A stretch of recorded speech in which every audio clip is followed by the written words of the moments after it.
Alright guys, I'm back after a long time of not doing this.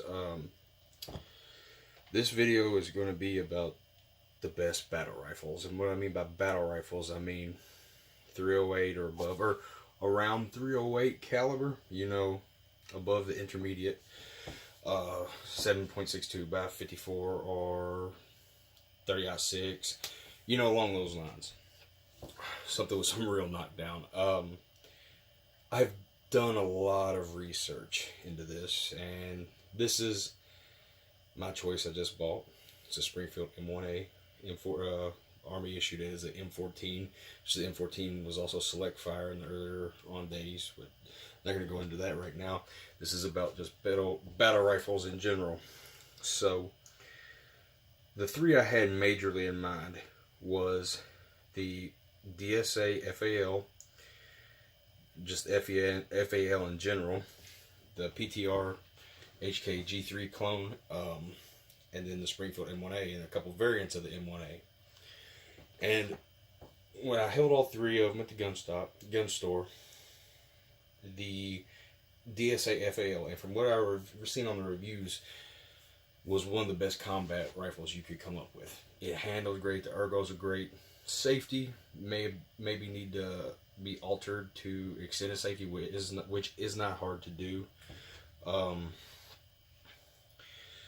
the sights were great, the handle great. It felt like the recoil impulse was great. But the problem with the DSA, and it's also pretty accurate, the problem with the DSA to me was I don't trust the DSA FAL brand. I've watched a lot of reviews, and a lot of people was having issues. I think Mac Military Arms channel, he had issues with it. I think it was, I can't remember the other guy's name, but there's quite a few people that's having some issues with it, and I'm quite sure that a lot of people have shot their FAL and have had nothing but good luck. But I think it was Jeff Cooper, the famous gun writer and shooter, said the AK is for the masses, the FAL's for the classes. And what he meant by that was you have to know what you're doing with the FAL. You have to know how to regulate that gas system, make it reliable. You have to keep it clean. It is a clean freak. It is not like oil. But millions of people use it now. If you could find a reliable, good, lightly used FAL from a reputable source. I haven't done enough research on it, but Israel makes them. There's M-Bells. It's one of the most mass-produced gun in the world. It's the Rifleman of the Free World, where we've taken the M16, and the Russians taken, those Soviet comblock states took the AK. All those other places had FALs, which it's got its reputation and reliability. But the DSA, it's wonderful that they make one that you can go out and buy right now. And I really would love to have that, but I just can't trust the reliability of it. The PTR, is known for being one of the most reliable battle rifles there is. It is just, it's ultra reliable. The delayed roller system it has, it ejects the brass like you've never seen. It just, all the mass in it has no piston.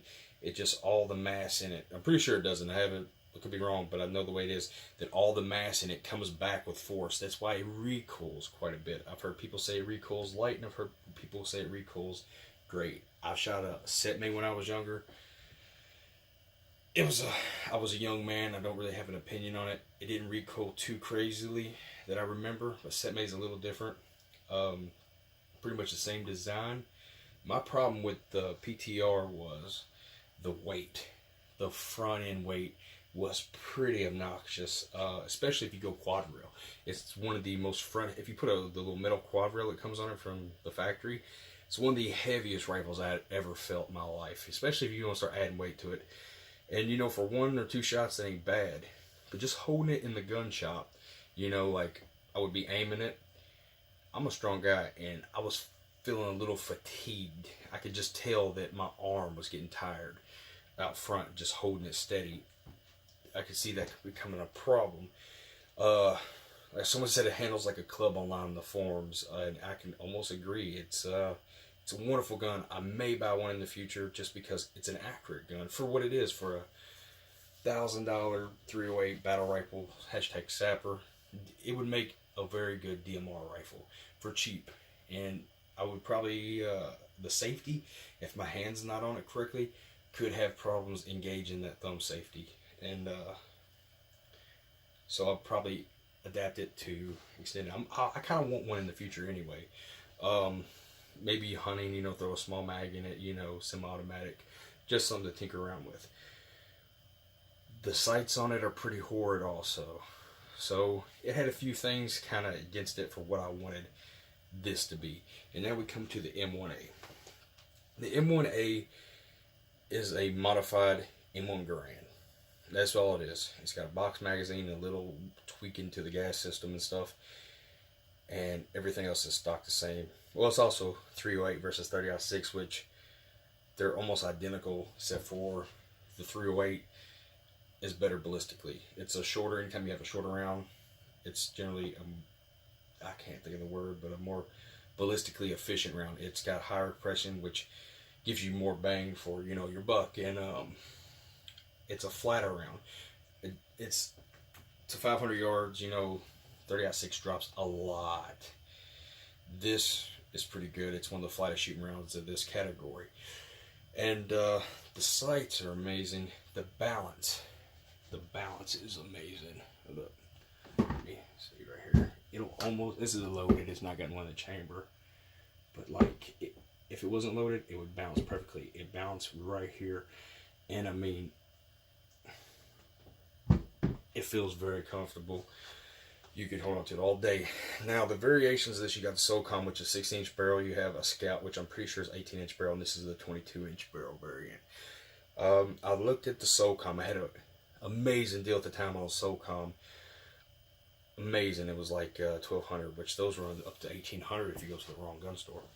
And the sights in it, with the XS Big Deck sights, they're good for close quarters. You can change the sights. The front blade's so thick, you're going to have a hard time hitting out at distance. This, I may end up changing the rear to the XS sight just to have the bigger ring in the back for close quarters combat and still have the front sight. The front sight on this is National Match, which is pretty good. It's not super thin. It's not bad. Now, the safeties, as far as they're concerned on each one, this has a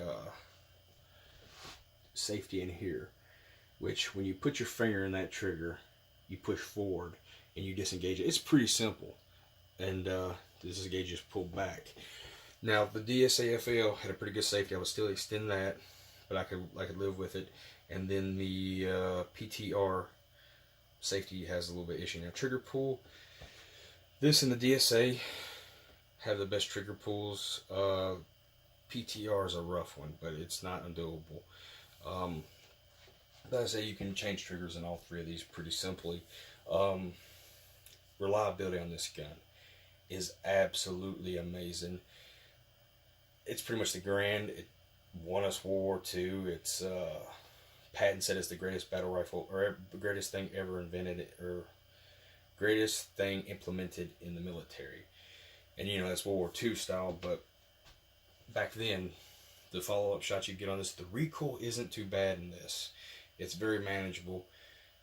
But one of the reasons why I went with this over the Scout was they said the Scout recoil is a lot more. I want faster follow-up shots. I want the long-range capability. I kind of felt that if I'm going with a battle rifle, I might as well get a longer one. You might want to go to the Scout Squad version, which gets it's an in-between barrel, 18-inch versus 16 and 22.